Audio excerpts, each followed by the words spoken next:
All right, we are recording. Hello, everybody. It's us again. We're going to be talking about movies again. But before we do that, Sarah has something to say. I just want to say that Theo and I both believe that it is very important to watch movies from as diverse a background as you possibly can.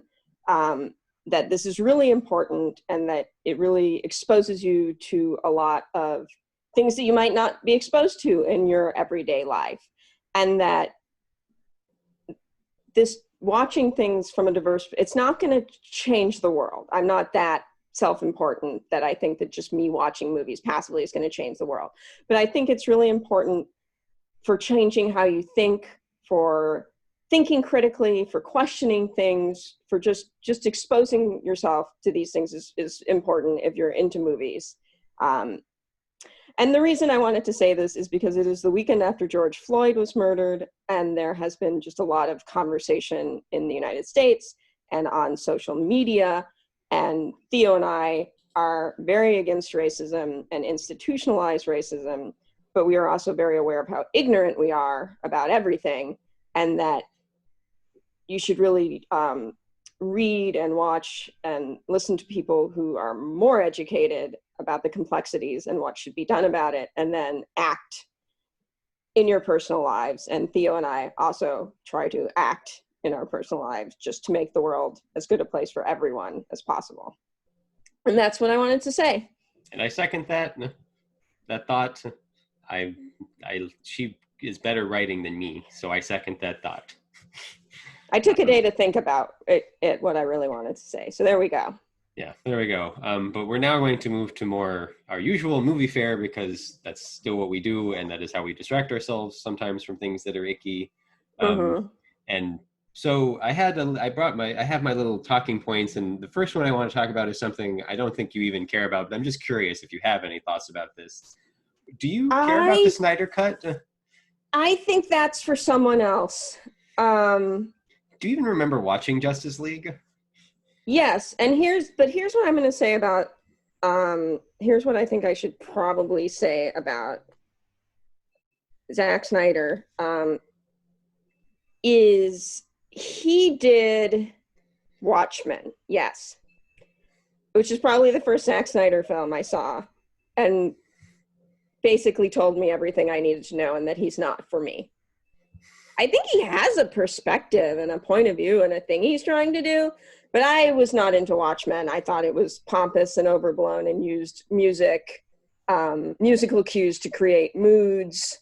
I get really tired of iconic 60s music being used to indicate hippies and Vietnam War. And it just was really not for me. And Justice League was a disaster, but that wasn't entirely his fault. No, well, I mean, so I think I've seen Watchmen. I haven't seen 300, which is supposed to be the one movie of his that most people like or think is good. Mm-hmm. Justice League was a disaster, both, I mean, on a personal level for Zack Snyder, he had a family travesty, like he had a personal travesty I think you mean tragedy, but yes. Tragedy, sorry, yes, I mean tragedy. And that's why, I mean, that's one of the many parts of that, facets of that. The films were also not doing very well. And so I think he was sort of going to be taken away from the project anyways, but things worked the way they did for that, I guess. But and so it's not entirely his fault. And then Joss Whedon came in and fixed things, but just made it this weird bad movie that I kind of enjoyed in some of how goofy it was. But yeah, I think it's hard to come in on something like that. Yeah, and I don't know. I just was curious if you had any thoughts about it, because I don't really care that much. I'm just kind of amused that somehow, like, all these, I'm not on social media a lot. It's not a thing I do, but I know about this hashtag release the Snyder Cut stuff. And I just the other day started my subscription of HBO Max because it was cheaper, and because we kept renting things where I was like, oh, I could have just gotten this on HBO if I'd had that. And it's like, that's where it's going to end up. And I'm like, am I curious enough to watch the Snyder Cut of Justice League? I don't know. That movie wasn't very good. I don't know what the Snyder Cut could do to save it. Yeah, I'm kind of fascinated that it's happening, but I don't know if I'm actually personally that interested in it. It's kind of, I think for you and me, it's like a fascinating. It's like getting when Serenity happened as a movie. Like there was enough interest to make it a movie from the Firefly show. You know, Firefly show happened. It got canceled early. There was a big fan thing, and then they made a movie. And so this is Mm-hmm. another one of those fan things where it's like somehow like fans matter obviously, and people who watch movies matter obviously, and all that in terms of like how these things get produced and made. But it's rare that like a specific like this was a specific like you know sure Marvel comic book movies, Marvel movies, DC movies are really big in culture right now, but it's like this is a specific instance of like it seems that enough people talked about it and clicked on enough buttons for all the data to line up for Warner Brothers to be like, yes, this will Will make, make us money. yeah, which is just fascinating. I don't know. Anyways, okay, so that's all we have to say about that. Just a short bit. So the Yeah. second thing I want to talk about, though, is something that I think you have opinions on. So I watched Casino this week Right. because it's another one of it's the Pictures That Got Small movies. That's a podcast that Karina Longworth of You Must Remember This does, and I had never seen it, and you had seen it, and I saw it in so the theater when it came out. yeah, and it was good. It was fine. It's not. It's weird because it's still a good movie, but it's Scorsese, so you sort of expect something a little bit more.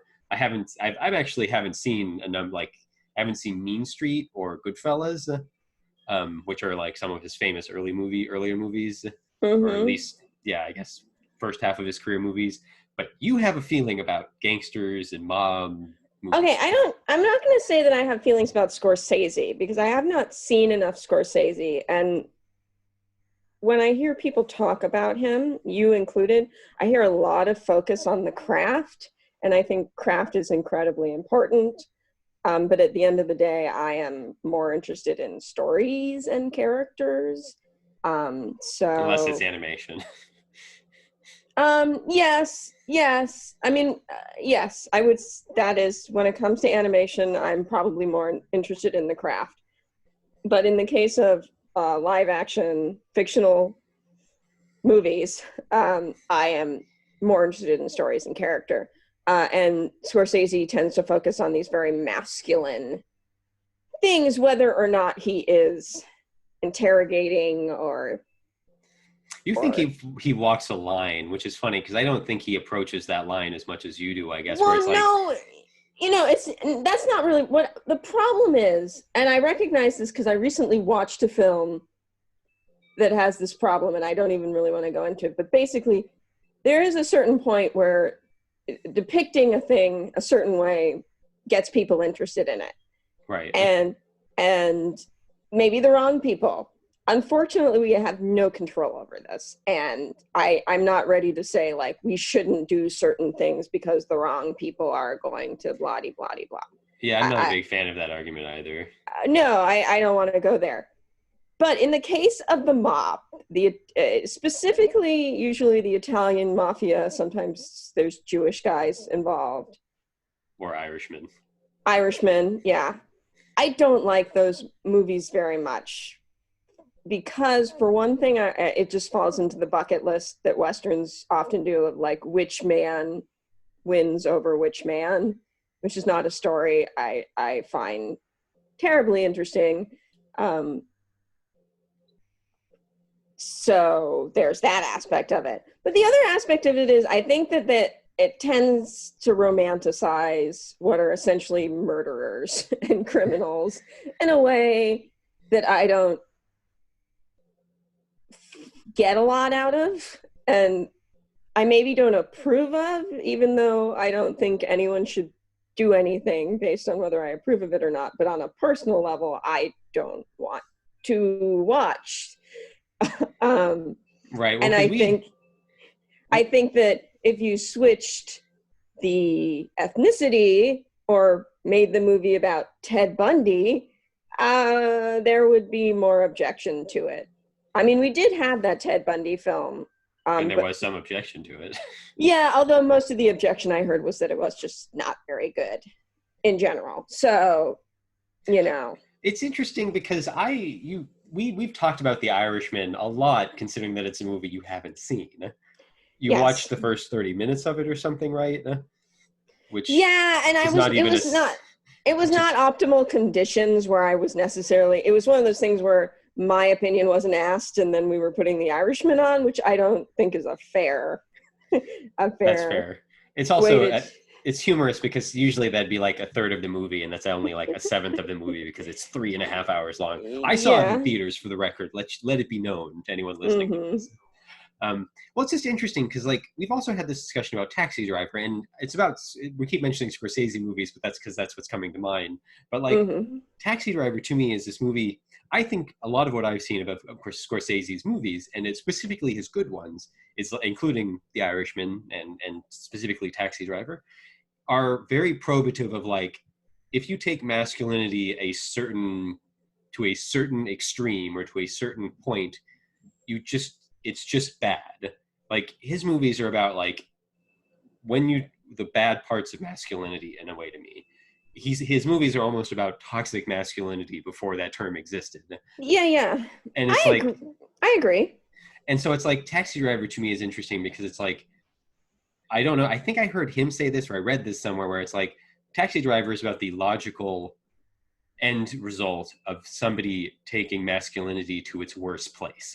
Like Mhm. masculinity to me is a neutral, like as a, just so people understand, masculinity to me as a baseline is neutral. There's nothing really good or bad about being masculine. People like Mhm. try to conflate it like with being responsible and being, taking care of yourself and taking care of your significant other. Like that's not masculinity. That's just a good thing to do. If you're Yeah. that can be that's a part of femininity to me too. So Yeah. that's not, but like masculinity, which is, has to do more with, I guess, with like maybe being strong, and like there's traditional aspects of masculinity, like being the person who makes the money and takes care, like there's that stuff. And there's masculinity is a complicated thing, and like taking it to its logical extreme of like is what Taxi Driver is almost about. And that's why I really like Taxi Driver. It's also beautiful to look at, and I think the story is interesting in how it Mhm. is approaching that subject. Mhm. So, but then with mob movies and gangster movies, it's interesting because like I don't think that like, and Casino is not the best example because I think it does romanticize it in a way occasionally that isn't as, it's not as probative as it could be. But like it's romanticizing it only in the way that like it doesn't feel untrue to the people in the movie. Like these men made a lot of money and got to live really nice lives until they were violently murdered. Mhm. Like that's almost kind of how these mob and gangster movies I've been watching kind of feel to me. Like the noirs that I watch, they're not all gangster mob movies, but they're also kind of about like these men get to live these exciting lives and then violent things happen because they're bad people or they're living or they're doing bad things. Now noirs, I mean, of course, often noirs, and like there's also a duality to it too, where specifically in the case of the Italian mob, and our viewpoint has gone in and out of different things, but there's like, I think one of the reasons the Italian mob is romanticized is that government is also icky, and the Italians were a repressed people at one point, especially in the, in the U.S. and the East Coast and all that. And Mhm. so it's romanticizing it because for a number of people they were the good guys because they were being taken care of by the mob, not by the government, at least how they viewed it. I'm not an expert on the mob or the gangster, so it doesn't feel untrue to me. I'm not saying you're wrong because some movies romanticize violence and romanticize all kinds of things in the wrong way. And I don't know, maybe this genre it doesn't more so, but like it hasn't felt untrue to me. Not that I've seen the worst examples. I think they are often depicted as charming and intelligent and clever and crafty, and I don't want to watch that. Some of them may have been, some of them may not have been, but I don't want to watch these guys be charming and clever and crafty and murder people. To me, and it's kind of the equivalent of watching something about, I don't know, the Rockefellers or Getty or like watching powerful men screw other powerful men, not literally, but like financially do things, just do whatever they can to get their way to the top. And I don't want to watch, I just don't want to watch it. I don't object to it existing, but I find it's it just, interesting because so much of our lives is kind of defined by powerful men I know. Yeah, that's why I don't want to watch it. Like, normally I'm not one of those people that's like, life is miserable, so I don't want to watch it in movies, which I get. Like, I'm being a little mocking there. That's exactly who you are. It's just this part of that subject you don't want to watch. No, it makes me feel helpless and frustrated. Yeah, okay. And it's interesting to me too, because I liked Western. Well, we keep talking Western, and Western, which the I movie think we Western. We brought up last time, but we can bring it up again, which is all about masculinity. So it's so funny to me that anyways. But it diminishes it to me. The ending of Western, which is, I think, a German film about German workers in Bulgaria, construction workers who are just kind of, it's like a Western. They're kind of trying to outdo each other a little bit. There's a lot of crime and stuff. But at the end of the movie, it's just kind of sad. It's just kind of like, well, that's sad. And I don't feel that. I get Taxi Driver. Like, I get it. I don't know. I just find it unpleasant to watch on a certain level. Casino I found boring. I just didn't care. I don't care. Like, I don't care about Nicky and De Niro. I liked Casino. I don't have a lot to say about it because it's not one of De Niro's better movies. But it's not like I think you shouldn't care. It's just like, like, I'm not going to recommend you well, I was going to say an Adam Sandler film, but a lot of those I do actually object to. So. Well, that's a different thing. But it's more like all these Pixar movies you've been watching where I'm like, I don't get why you're watching them, but I don't really like. It's fine. It's fine. They're lighthearted. They're fun. I enjoy a certain kind of. Whatever. Yeah, but it's like Taxi Driver, The Godfather. Like, obviously, they're very good movies. I'm not arguing against that. It's just, Yeah. All right. So, anyways, let's move on. Do you have things? I was going to bring up something very silly that there's almost no conversation to be had about, but I am being haunted by Twin Peaks right now.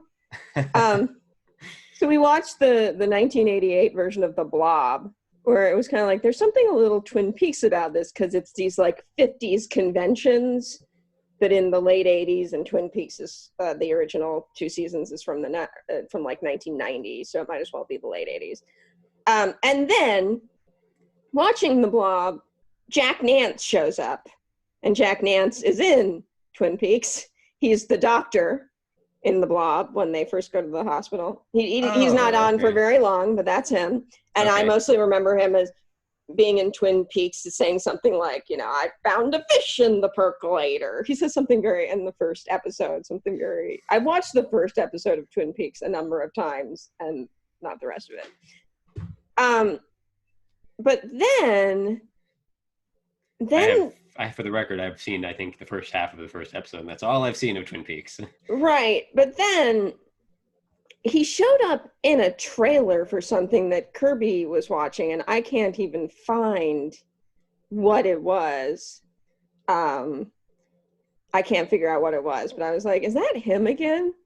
So then we watched Dune, and it really should not be surprising, but he was in Dune. In Dune, he plays Nephid.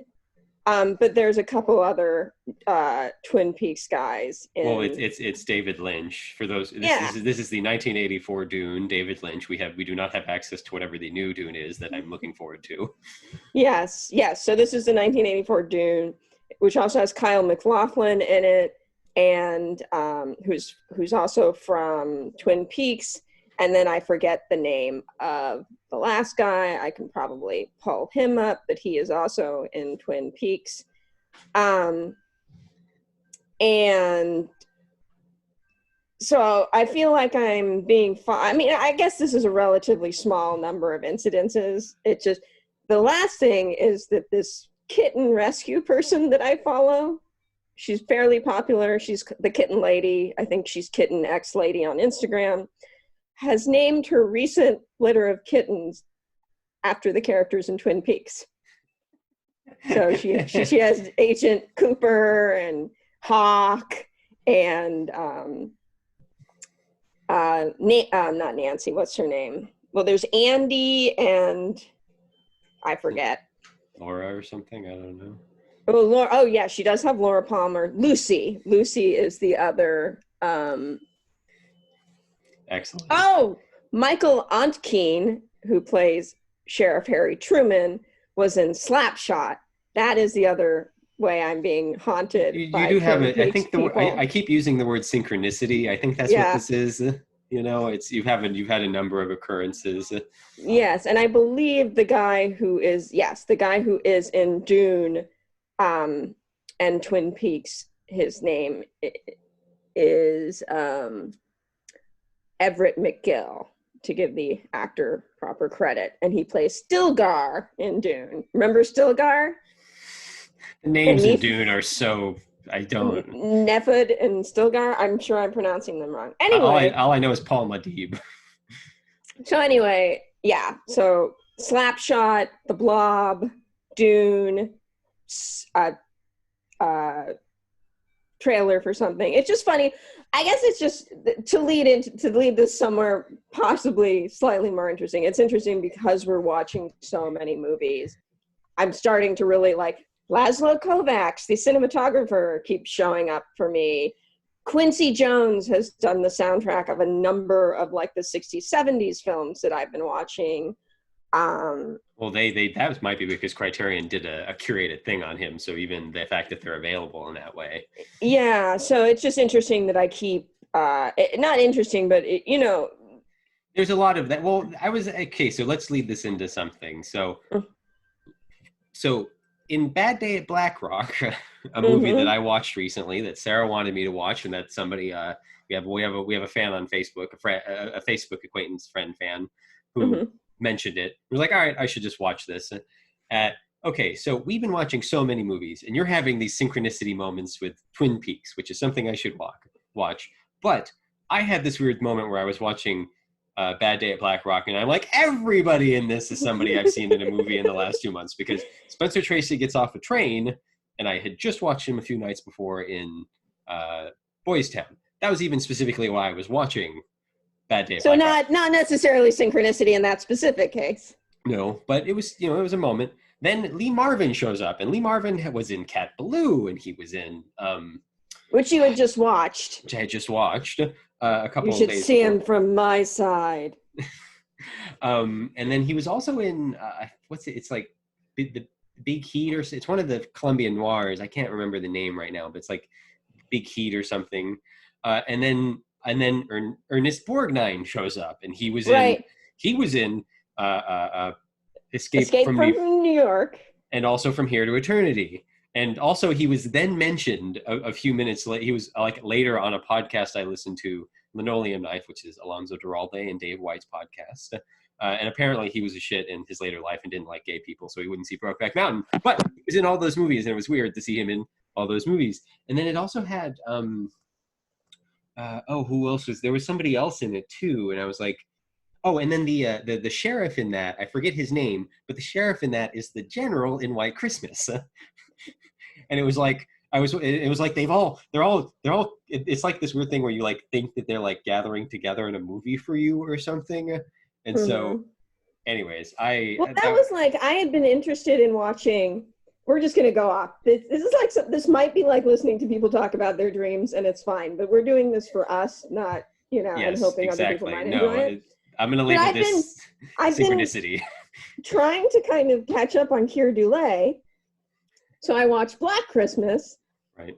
Especially because we had just watched some really crappy, I forget, it was like a riff track singing that had John Saxon in it, and I kind of like John Saxon, and then I'm like, oh my god, John Saxon is also in Black Christmas. So then, and John Saxon is and not to mention the fact that movie actor. You were watching Black Christmas at the same moment that I was watching White Christmas. By coincidence. But yeah, so John Saxon is a very B movie actor in general. So the fact that he and Keir Dullea were in a movie together is kind of surprising to me. But then I'm watching Model Shop, and I'm like, so who's this guy, Gary Lockwood? Well, he's the other astronaut in 2001, besides Keir Dullea. And I'm like, okay. So I love synchronicity. I love reading things into it, but really there's, coincidence. Well, I like synchronicity too, because like, but it was just kind of funny. I was just like, oh, hey, like, it's the other astronaut. Because I also think it's funny because almost people don't know who Keir Dullea is. They're like, who's that? And I'm like, okay, that 2001, when the evil computer is like, I'm sorry, Dave, well, Dave's Keir Dullea. Yes. So that's how I explain who Keir Dullea is. And so now I'm like, oh, so Gary Lockwood, he's the other astronaut. He's not Dave. He's not Dave. He's not Dave. What is his name? I can look it up for you while you're... Oh, it's fine. Go for it. I like Synchronicity too, and of course, it's not as interesting really if we think and we try to be logical about it, because like, well, we're watching a movie a day and sometimes 2 movies a day, and these actors tended to show up in certain kinds of movies, and seeing Spencer Tracy twice isn't that weird because he's just in a lot of good movies, and Lee Marvin showed up as a character actor. So it's like not that weird if you think about how many movies we're watching and like where we're watching these movies and like the style. Some of these actors had very long careers. Yeah. Well, Spencer Tracy, of course, or not Spencer Tracy, Mickey Rooney, like, is somebody else who it's like I was looking the other day, man, because he started so young and he lasted so long and he was such a mess and always needed money, apparently, at least that's my guess, he was in movies for 8 decades. Actors that need money, so they'll just take a part for money. Yeah. Can be really interesting actors, I think. Apparently he was Frank. It was Frank and Dave. Frank and Dave. Don't remember Frank, but because the line is that there's that line, Dave, I wouldn't do that. Don't do that, Dave. You always think of Dave. Right. You remember Dave. Anyway, so that's kind of my, yes. And obviously the night that we accidentally watched White Christmas, Black Christmas at the same time. That was pretty silly. Yeah. Yeah, no, and I am doing, I was calling it movies from different buckets. So there's like the Keir Dullea bucket and the San Francisco Detective bucket and stuff like that. Yeah. But it's interesting when things from other... Yeah, But it's not like I'm doing a deep dive into the 30s, which I've been watching a lot of 70s, 60s, 80s stuff lately, so... Well, and I watch stuff all over the place. So, like, when we watched Casino, I was, like, listening to James Woods. I forget if his last name is plural or not. And it shows up. Go ahead and look it up. When I watched that, I was like, oh, he sounds familiar. Oh, it's because he's Hades from Hercules, and I had watched Hercules, the Disney Hercules, animated Hercules from, I watched that, like, a couple weeks ago. So it's like, it's always fun to have those moments, and even in The Stranger, which I need to add to the list for you, Edward G. Robinson shows up, and he's what is he in? Because he's in something else, and I'm like, oh, except I hadn't watched that as recently. But anyways, well, he's in isn't he in? This is the really exciting part of our conversation. Yes, where we look things up. I'm letting you do it because Double Indemnity. Yeah, he's the guy in Double Indemnity, and so probably most famous for. It's extra fun when you notice, like, it's fun when there's synchronicity, and it's extra fun when you're like, oh, I know that actor from here, and it wasn't actually that recent a thing.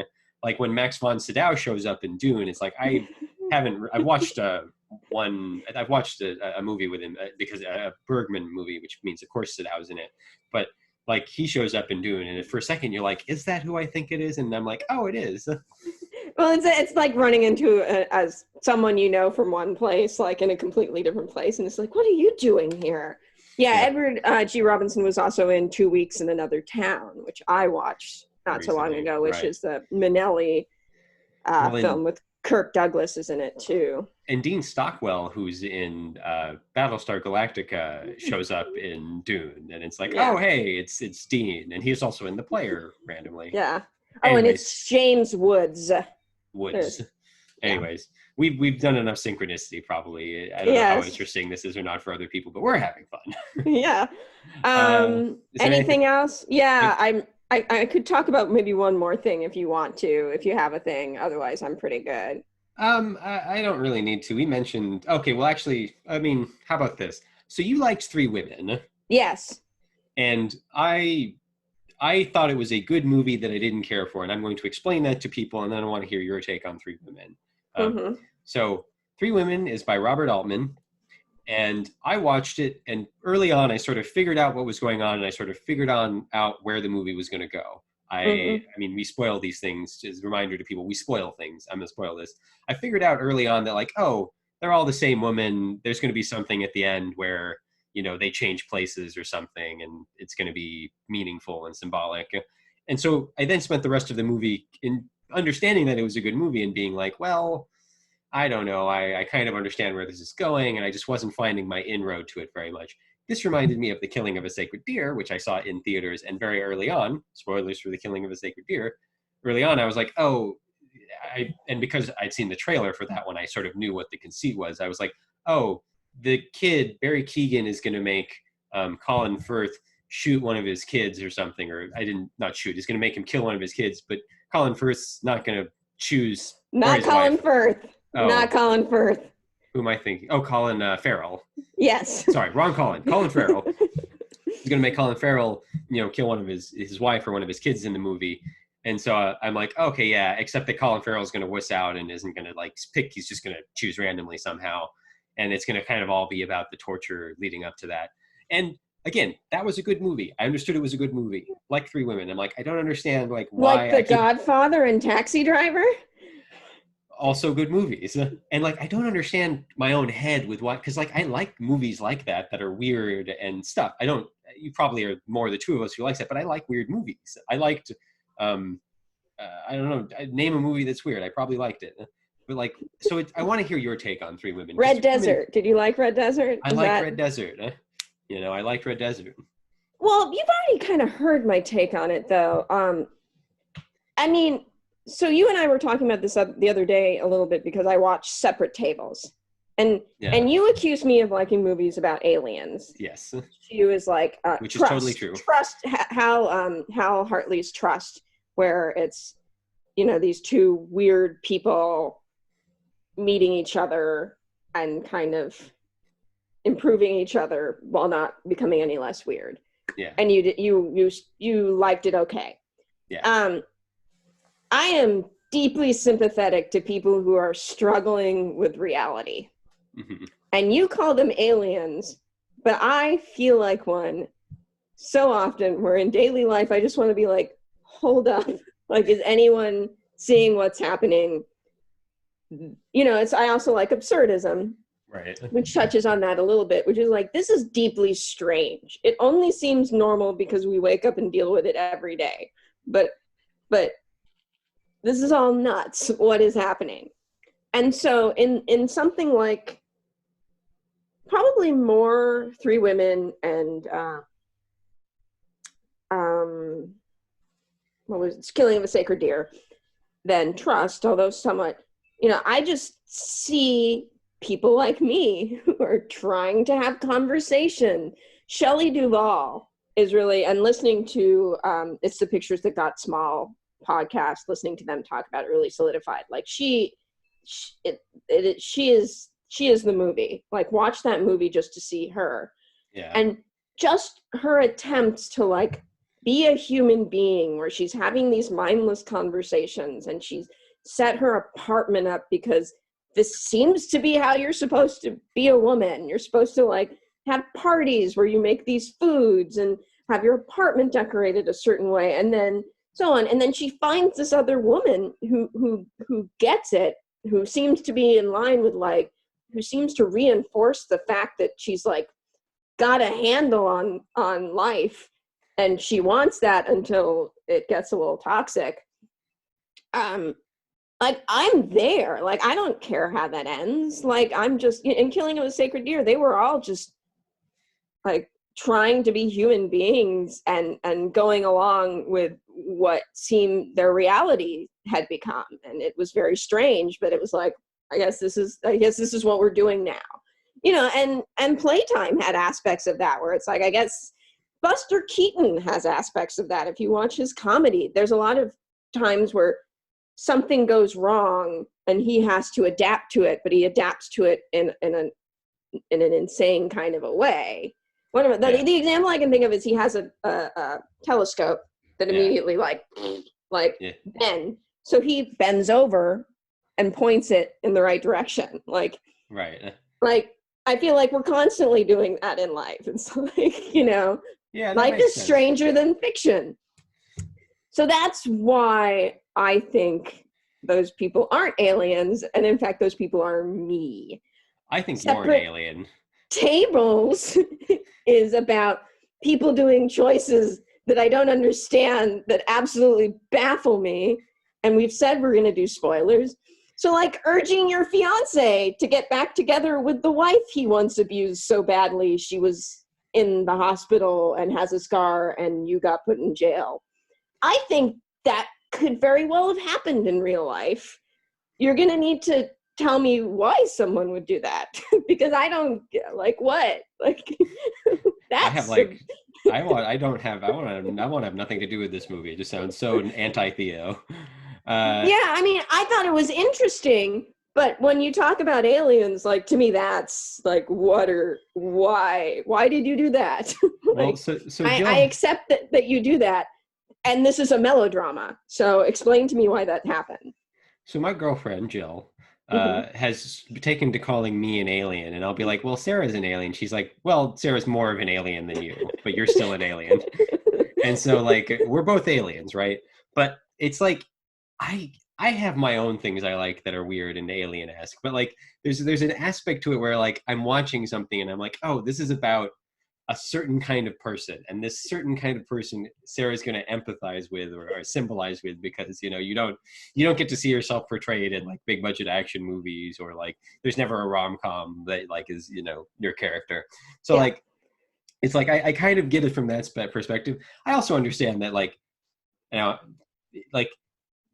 like we were talking, we mentioned earlier that Pixar movies, it's never a surprise what's going to happen in the end. Like, Yes. again, I don't always know the specifics, but I know what's going to happen.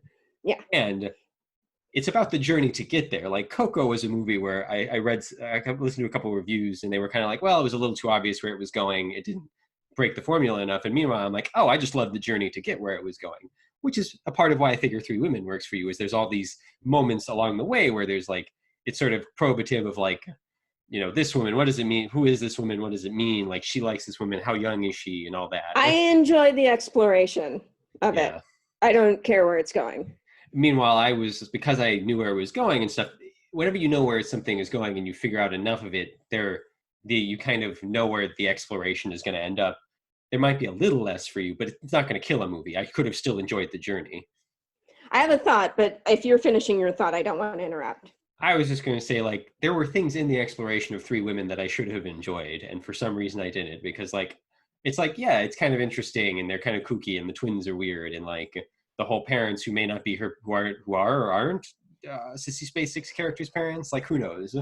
Anyways. Well, I have two objections here, two things I'm going to, one objection and one thought. One objection, you should never feel like you have to like a thing. I think you should feel obligated as a human being to continue to try things to see if it brings some new understanding, but it's not your fault you don't like it. Right. To bring it back around, I don't particularly enjoy exploring toxic masculinity. That makes sense. And it sounds like you do. Yeah, I do.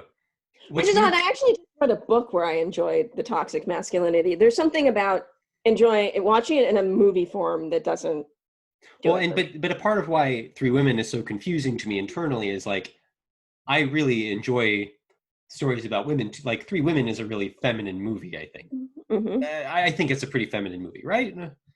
It's weird. It's kind of hard. It's hard to. It's not really about. I think there are femininity. feminine aspects to it, but I don't know that I would necessarily call it a feminine movie. Yeah, but maybe it's not a feminine movie. It's not a hill I'm going to die on either. So yeah, I don't know. Maybe it's not feminine, but it's definitely about women, and like especially like in today's age where like I might be thinking more about women because of Me Too and all these things. It's like that's the kind of movie that I would like, and there are many movies like that have weird, awkward women characters and that are about like exploring these things. And it's like. It's confusing to me because it usually would be a movie where I enjoyed the exploration, but for some reason, some quirk in it didn't work for me. But do you think as a man who is concerned about being egalitarian and progressive and thoughtful and so on, that the exploration of toxic masculinity to you, it touches you in a place because you are concerned about it? Personally, I don't have to worry about being toxically masculine. It affects me, but on a personal level, I'm not worried about being toxically masculine. I'm just not at all. Yeah, that could definitely be Personally, a part of it. I worry constantly about my interactions with these other aliens on this planet with me. So Yeah, that could definitely be a part of it. And I mean, there was aspects of Three Women where it's difficult to watch because I'm embarrassed for the people, and when that happens, I start to hide behind pillows. But yeah, so there's that aspect, but that's not like I never fault a movie for that. That's very internal, yeah. and I'm not faulting Three Women for my experience now either. But yeah, no, it could be that that's a part of the toxic masculinity thing in like watching noirs and these kind of movies. So yeah, I mean, I I think it's wouldn't be hard, and surprised. that's interesting because I really did just read a book that was kind of like nine. It's called, let me just give it some credit, All That Man Is by David Zalay, Szalay. And I think the reason I appreciated that is because it's a book. You spend almost all your time in their head spaces. Yeah, And it could take me there. In Taxi Driver, I'm very external to Travis Bickle. And I don't think he is portrayed as heroic by any means or anything like that. I think it's more nuanced, but my experience of it is actually typical of my experience with toxic masculinity in general in life. It's very external. So I just don't, yeah, I can't get into that headspace. And I don't think that's I don't think all women feel the way I do or should feel the way I do by any means, but I personally feel that way. yes, that makes sense. I get it. Anyways, we should probably wrap up, right? We're done. Uh, I did have one comment I wanted to make, and now it has floated away from my brain. It Mm-hmm. had to do with like, oh, everybody should watch Jodorowsky's Dune. I think that's all I was going to say. It's a great movie. Go watch it. It was a part of our double feature earlier, Yeah. with Dune, and yeah, go Mm-hmm. watch Jodorowsky's Dune. Anyways, I think we're signing off, right? We're Yep. good. We're I done. think we're good. All All right. right. Bye, everybody. Bye-bye.